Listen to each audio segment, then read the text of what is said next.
Assalamualaikum everyone, my name is Aruba Ayub and I work in Global Institute for Autism and Special Needs as a psychologist. जैसा कि आप लोगों को पता होगा कि हम हर वीक जो हैं या इस तरह से हम वीडियोस निकालते हैं जिसमें जो कि पेरेंट्स की ट्रेनिंग के लिए होता है कि वो किस तरह से घर में रहते हुए अपने बच्चों की मैनेजमेंट कर सकते हैं। आज को जो इसमें जो है बहुत सारे जो है कभी कभार हमें सजेशंस भी आती हैं कि ये टॉपिक्स को प्लीज़ कवर करें। तो आज जो हमें एक सजेस्टिव जो चीज़ आई थी वो ये थी कि टैंट्रम को किस तरह से कंट्रोल करें, क्योंकि मोस्टली आजकल में बच्चे घर में ज़्यादा रह रहे हैं तो टैंट्रम्स भी ज़्यादा शो कर रहे हैं बच्चे। तो इसको कैसे हम ठीक कर सकते हैं। आज जो हम करेंगे वीडियो वो टॉडलर्स के ऊपर करेंगे कि टॉडलर्स के हम टैंट्रम्स किस तरह से कम कर सकते हैं और ऐसा ऐसा बाद में मैनेज भी वो हो जाएंगे। जो बीच में टेक्निक्स हैं वो सिंपल सी हैं। 3 टेक्निक्स हैं जो कि हर कोई जो है आसानी से उसको कर सकता है, उसमें कोई मुश्किल वाली कोई चीज़ नहीं है। हाँ, लेकिन ये है कि सुनने में ये आसान होंगी, करने में ये मुश्किल होंगी, क्योंकि स्टार्ट में एकदम रिजल्ट नहीं आएगा तो बंदा थोड़ा सा डीमोटिवेट भी होगा, लेकिन आहिस्ता आहिस्ता ये है कि ये टैंट्रम्स जो है वो कम होना शुरू हो जाएंगे। तो पेशेंस स्टार्ट में ज़रूरी चाहिए होगा टॉडलर्स के साथ उनके टैंट्रम्स कम करने के लिए। टेक्निक्स की तरफ जाने से पहले मैं कुछ ये बताना चाहूँगी कि टॉडलर्स जो हैं वो जब दुनिया को देखते हैं तो वो ब्लैक एंड वाइट की सूरत में देखते हैं। Black and white in a sense कि या तो ये चीज़ है या ये है, बीच में कोई और चीज़ नहीं है, कोई ग्रे एरिया नहीं है। या तो चीज़ ऐसे होगी या काम ऐसे होगा। उनके लिए चीज़ें समझना बहुत मुश्किल होता है कि ये चीज़ ऐसे भी हो सकती है या बीच का एक तरीका निकल सकता है। तो इसीलिए उनका जो है स्ट्रक्चर एक बनाना वो काफ़ी इम्पॉर्टेंट होता है। किसी भी टॉडलर के लिए स्ट्रक्चर एक अहम चीज़ है। वो हमें बता नहीं सकते, लेकिन जिन टॉडलर्स के घर में जो है एक स्ट्रक्चरल इन्वायरमेंट होती है वहाँ पर टैंट्रम्स भी कम देखने को मिलते हैं, क्योंकि टॉडलर्स जो है वो सरप्राइजेस को पसंद नहीं करते। सरप्राइजेस इन अ सेंस कि ये नहीं क्योंकि गिफ्ट मिल गया या इस तरह से, नहीं। सरप्राइजेस आज कोई रूटीन दूसरी थी, आज दूसरी रूटीन है, तो वो कंफ्यूज्ड होते हैं। तो उसके लिए यही है कि एक स्ट्रक्चरल इन्वायरमेंट उनको चाहिए होती है कि लेट्स सपोज सुबह ब्रेकफास्ट करना है, उसके बाद जो है हमने जो है बर्तन साफ़ करते हैं, तो इसमें जो है इंस्ट्रक्शंस बहुत ही क्लियर हों। ब्रेकफास्ट देन जो हम हैं वो बर्तन साफ़ करेंगे। इसमें उनको ये बताने की ज़रूरत नहीं है, कंफ्यूज करने की ज़रूरत नहीं है बर्तन हम क्यों साफ़ करते हैं, क्यों ऐसे साफ़ करते हैं। हाँ, अगर वो पूछे एक अलग क्वेश्चन है, अगर उनका अलग क्वेश्चन हो तब आप बता सकते हैं, वरना स्टार्टिंग में जो है हम बर्तन ब्रेकफास्ट करने के बाद हम जो है जितने भी जो बर्तन हैं वो साफ़ करेंगे ताकि जो है वो इस तरह से उनमें से स्मेल ना आए, ये ना आए। ये चीज़ उनको कंफ्यूज करेगी। स्टार्टिंग में बर्तन जो है हमने साफ़ करने हैं, सिंपल। आगे जाके अगर वो क्वेश्चंस पूछते हैं कि क्यों करना है, तब जो है आप उसको आंसर करें। जो हमारी फर्स्ट टेक्निक है वो ये है कि अक्सर जो अब बच्चा ज़िद तो करता है कि उसको कोई चीज़ पसंद आ गई, उसको चाहिए तो है, तो अक्सर पेरेंट्स क्या करते हैं, स्टार्टिंग में क्या होता है कि स्टार्टिंग में जब टैंट्रम नहीं बनता, पेरेंट्स क्या कर लेते हैं कि बच्चे की बात मान लेते हैं। थोड़ा सा बच्चा रोया धोया, पेरेंट्स से शुरू में एक चीज़ मना की उनको कि आप ये यूज़ नहीं करते, बच्चा रोया धोया और इसको पेरेंट्स ने ला के दे दिया। इस तरह से ये चीज़ रीइंफोर्स होगी। मैं जब भी रोऊंगा मुझे ये चीज़ मिल जाएगी। रीइंफोर्स हमेशा बिहेवियर को इंक्रीज़ करता है, जैसे कि मोस्टली यहाँ पर जो हमारी वीडियोस देखते आ रहे हैं उनको अभी तक अंदाज़ा हो गया होगा। तो जैसे ही आपने उसकी बात मान ली, लाइकली है इन नियर फ्यूचर कि वो आगे जाके भी यही काम करेगा कि जब भी उसको कोई चीज़ चाहिए वो रोएगा। यहाँ पर ये भी आता है, पेरेंट्स कहते हैं हमें कि हम जो है ना बहुत ही मुश्किलों से जाके, जब वो बहुत ही रोता रहता है तब हम जाके उसकी बात मानते हैं। यही जो बहुत मुश्किलों के बाद जाके बात मानना है, ये भी उसके बिहेवियर को इंक्रीज़ कर रही है और बच्चा नोट कर रहा है कि मैं इतना रोऊंगा या इससे ज़्यादा रोऊंगा तो फिर पेरेंट्स ने मेरी बात मान लेनी है। तो इसके लिए यही है कि never give into a tantrum, बच्चा अगर टेंट्रम शो कर रहा है, बच्चा बेशक घंटे तक रो रहा है, कुछ भी है, आपने जो है उसकी बात नहीं मानी। हम यहाँ पर टेंट्रम की बात कर रहे हैं जिसमें बच्चे को कोई चीज़ चाहिए होती है और जब बच्चे को नहीं मिलती है तब वो रोता है। सेकंड जो है, कुछ जो टेंट्रम्स होते हैं वो यही होते हैं कि फ्रस्ट्रेशन बेस्ड होते हैं कि मुझसे जो है जूते का लेस बंद नहीं हो रहा, मुझसे ये काम नहीं हो रहा, इस तरह से नहीं हो रहा। उसी में क्या करते हैं कि बच्चा चाहता है कि हम उसकी हेल्प कर लें, कि हम जो है वो खुद से लेसेस ना बंद करें, हम उसकी जाके लेसेस बंद करें, और वो इसी तरह जो है हमें अपने उंगलियों पे नचाता रहे। ये अक्सर होता है। तो उसी में आपने यही करना है कि अगर टेंट्रम शो कर रहा है, आप आराम से बैठे रहें, अपना काम करते रहें। बच्चा जो है थोड़ी देर रोएगा, ज़रा बेशक जो है थोड़ा बहुत धाड़े मार मार के रो लेगा, लेकिन अपना बाद में वो काम कर लेगा जब उसको पता होगा मैंने ही काम करना है।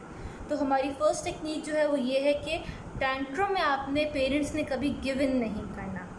बेशक 1 घंटे का टेंट्रम हो, 2 घंटे का हो, जो चीज़ 2 घंटे तक टेंट्रम पहुंचा है वो कम होके, जब आप उसको तवज्जो नहीं देंगे, वो कम होके 1 घंटे तक भी आएगा और 1 घंटे से आधा घंटे और ख़त्म भी होगा। लेकिन अगर आप जो है गिव इन करते रहेंगे, वो 1 घंटे से 3 घंटे से 4 घंटे तक पहुंच जाएगा। First technique. सेकंड जो आती है कि अगर जो है आपको जिस तरह कहा था कि बच्चे फ्रस्ट्रेशन की वजह से टेंट्रम जो है शो करते हैं, कभी कभार आपको जब लगने लगे कि बच्चा टेंट्रम शो करने लगा है कि उसको ये चीज़ चाहिए है, या अक्सर शॉपिंग मॉल्स में जाके होगा ये चीज़ चाहिए है उसको, तो फ़ौरन डिस्ट्रैक्ट कर लें उसको। आपको शो तो हो गया होगा थोड़ा बहुत कि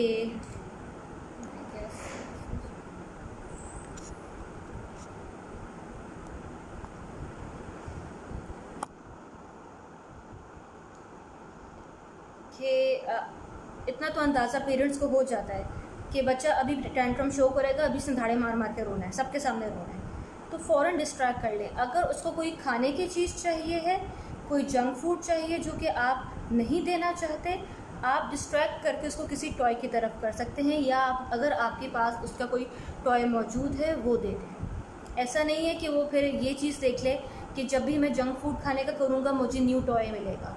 तो इसीलिए यही कोशिश कीजिएगा कि उनकी जो फेवरेट चीज़ें हैं वो अपने साथ लेके आप जाएं। कभी कभार ऐसा भी होता है कि अगर ये तो मैंने बताया था शॉपिंग मॉल का, अगर जो है बच्चा घर में है, घर में अक्सर जॉइंट फैमिली सिस्टम होता है, बच्चा टेंट्रम शो कर रहा है, तो आप जो है इसको फ़ौरन रूम में जाके आइसोलेट कर लें। साथ आप खुद भी होंगे, बच्चा अकेला रूम में नहीं होगा, इसको बिल्कुल अकेला बंद नहीं कर देना। आप खुद जो पेरेंट है, मदर या फादर हैं, वो बच्चे को टेंट्रम के दौरान रूम में ले जाएं, वहाँ जाके रूम बंद कर दिया। मेक श्योर कि आसपास कोई ऐसी चीज़ ना हो जिससे वो खुद को या आपको नुकसान पहुँचा सकता है। आपने जो है फ़ौरन रूम लॉक किया और आप अपने काम में मसरूफ़ हो गए।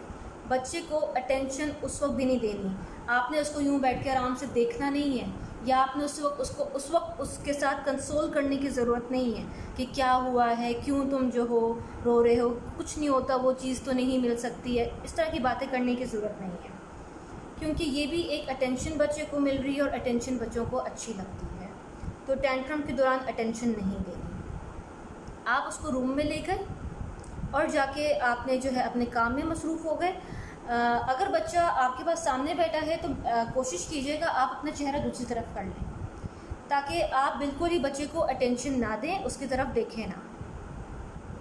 कोई अगर बुक रीडिंग कर सकते हैं तो करें, बच्चा बीच में हो सकता है कि आके आपकी बुक खींचेगा, आपके सामने ज़मीन पे लोट-पोट होगा, किसी तरीके से आपकी जो है वो अटेंशन लेने की कोशिश करेगा। लेकिन उन सारी सूरत हाल में आपने गिव इन नहीं करना, जो कि हमारा फर्स्ट रूल था।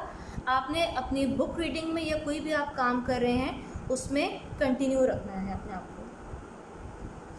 अगर यही चीज़ शॉपिंग मॉल्स में या इस तरह की जगहों पे हो तब क्या कर सकते हैं? उस वक्त अगर बच्चा रो रहा है, फ़ौरन चीज़ नहीं पकड़ा देनी कि लोग एम्बैरेसमेंट होगी, लोग देखेंगे मुझे तो कहेंगे कि बच्चे को कुछ सिखाया नहीं। ये होती है, फितरी अमल है कि लोगों को एकदम महसूस होता है। आपने बच्चे को उस वक्त बिल्कुल उठाना है और ले जाना वहाँ से। इस तरह से बच्चे को ये समझ में आएगी कि जब जब मैं रोऊंगा तो मुझे वहाँ से निकाल दिया जाएगा और वो मॉल से निकलना नहीं चाहता।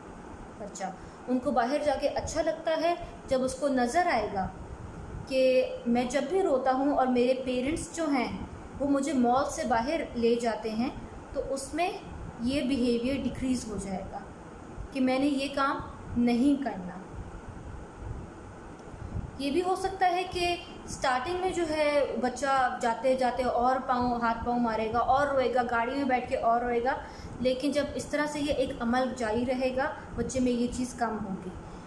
कुछ पेरेंट्स का ये भी होता है कि ग्रॉसरी लेते वक्त जो है हम अपना काम छोड़ नहीं सकते, लेकिन उस वक्त आपको वो चीज़ अपना, बेशक आपका जो कार्ट है वहाँ पर बेशक छोड़ के चले जाएं। स्टार्टिंग में यही करना पड़ेगा। जैसे मैंने कहा था कि रूल्स समझने में मुश्किल नहीं है, लेकिन अमल करते वक्त इन पे स्टार्टिंग में ज़रा मुश्किल पेश आएगी। एक दफ़ा बच्चे को लेके चले जाएंगे, 2 दफ़ा लेके चले जाएंगे, तीसरी बार जाके उसका ज़रा बिहेवियर कम हो जाएगा कि हर दफ़ा ये तो मुझे उठा के घर ले आते हैं, मैं बाहर रहता नहीं। एक और जो चीज़ पेरेंट्स ज़रा बीच में थोड़ा सा एक गलती कर लेते हैं कि टेंट्रम के दौरान बच्चे को समझाने की कोशिश कर रहे होते हैं, जिससे बच्चा, एक तो उसको अटेंशन मिल रही है तो वो और होता है कि मुझे तो और अटेंशन मिल रही है। एक और चीज़ ये है कि बच्चा टेंट्रम के दौरान सुनता नहीं है। आप बेशक जितना मर्जी उसको कहते रहें, लॉजिक देते रहें कि ये चीज़ नहीं हो सकती, उसने और रोना है, उसने और टेंट्रम शो करना है, उसने आपकी बात को नहीं सुनना। उस वक्त लॉजिक देने की कोशिश ना करें। जो पहले बातें बताई गई हैं, या तो आप जो है आइसोलेट कर लें बच्चे को, खुद भी आप साथ हो, आपने गिव इन नहीं करना, एक ये चीज़।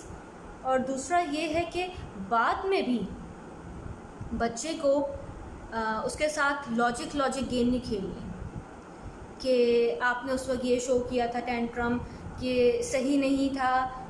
लॉजिक नहीं देनी बच्चे को। उसको, टॉडलर को समझ में नहीं आएगा, बल्कि उसको वो चीज़ दोबारा याद आ जाएगी, वो दोबारा रोना शुरू कर देगा। आप मूव ऑन कर जाएं और कोशिश करें कि कम से कम टेंट्रम की जो है ना, ऐसी कोई जगह हो जहाँ पर टेंट्रम जो है ज़्यादा फैलने के चांसेस है या ज़्यादा होने के चांसेस हैं, उन जगहों को ही अवॉइड कर लें तो बेहतर है, उन चीज़ों को ही अवॉइड कर लें तो बेहतर है। लेकिन बच्चे को लॉजिक देने की ज़रूरत नहीं है। जैसे जैसे बच्चा बड़ा होगा उसको आहिस्ता आहिस्ता चीज़ों की समझ में आने लग जाएगी। और इसी से जो है हमारी थर्ड चीज़ निकलती है कि आपने मूव ऑन क्विकली करना है। बच्चा रोया, उसको फ़ौरन आपने डिस्ट्रैक्ट कर लिया। बच्चा रोया, लाइक उसने रोता रहा, बीच में चुप कर गया। जैसे ही चुप किया आपने उसको मूव ऑन कर लिया। तो इससे ये होगा कि बच्चे का जो है डिस्ट्रैक्शन हो जाएगी, और वो जो है जब डिस्ट्रैक्शन होगी तो उसको वो चीज़ याद नहीं आएगी। और हमने याद रखना है कि उसके बाद भी उसको लॉजिक नहीं देनी है। ये 3 सिंपल रूल्स थे जिन पे अगेन मैं कहूँगी कि सुनने में इजी हैं, लेकिन आपको जो है ज़रा ये हो सकता है कि स्टार्टिंग में अमल करते वक्त ज़रा मुश्किल पेश आएगी। हो सकता है कि बीच में लोग भी आके आपको सजेशंस देंगे कि नहीं, बच्चे को चीज़ दे दो, कुछ नहीं होता, अभी के लिए दे दो ताकि चुप कर जाए। लेकिन ये छोटी छोटी चीज़ें ही उसके टेंट्रम्स को बढ़ाती रहेंगी। अगर आप 1 दफ़ा 2 दफ़ा में उसको बिल्कुल ही आप कहते हैं नहीं, फर्स्ट टाइम में नहीं बोल दें तो बेहतर है, ताकि बच्चे का बिहेवियर डिक्रीज़ होना शुरू कर दें। एक दफ़ा रिवीजन करूँगी। हमारे 3 रूल्स थे कि हमने क्या क्या करना है कि आपने कभी भी टेंट्रम के अंदर जो है गिव इन नहीं करना, पेरेंट्स ने बच्चे की बात नहीं मान लेनी। दूसरा रूल था कि बच्चे को फ़ौरन डिस्ट्रैक्ट कर लेना है। अगर जो है बच्चा जो है फ़ौरन आपको लगने लगा है टेंट्रम शो करने लगा है, फ़ौरन डिस्ट्रैक्ट कर लें इसको किसी और चीज़ पे। थर्ड रूल जो है वो ये है कि मूव ऑन क्विकली करना है। बच्चा टेंट्रम रो के चुप किया है उसने, तो आपने किसी और चीज़ में उसको किसी चीज़ में बिज़ी कर लिया है। ये 3 सिंपल रूल्स हैं। किसी के क्वेश्चंस हैं तो पूछ सकते हैं, क्योंकि आज का जो है हमारा टॉपिक वो यहाँ तक ही था। और नेक्स्ट वीक आप अपनी सजेशंस दीजिएगा कि आगे ही हम टेंट्रम्स को जो है आगे लेके जाएं। कि अभी टॉडलर्स की बात है, उसके बाद जो है स्पेशल नीड्स के बच्चों की बात आ सकती है, और ऊपर जाके बड़े बच्चों की बात आ सकती है। वैसे जो स्पेशल नीड्स के बच्चे हैं उनके लिए भी आप यही चीज़ें इस्तेमाल कर सकते हैं। उनके साथ भी यही होता है, आपने उनकी बातों पे गिव इन नहीं करना होता। उनकी भी एक रूटीन सेट करनी होती है, उनको भी फ़ौरन डिस्ट्रैक्ट आप आसानी से कर सकते हैं और मूव ऑन करना है विद स्पेशल नीड्स चिल्ड्रन। जो बड़े बच्चे हैं उनके साथ थोड़ी सी और चीज़ें करनी पड़ती हैं, वो इंशाल्लाह हम नेक्स्ट वीक में करेंगे, या अगर आप लोग नेक्स्ट वीक कोई और चीज़ चाहते हैं तो आप लोग वो चीज़ सजेस्ट कर सकते हैं, या हमें जो है आप नीचे कमेंट्स में लिख सकते हैं या मैसेजेस कर सकते हैं। Thank you. अल्लाह हाफ़िज़।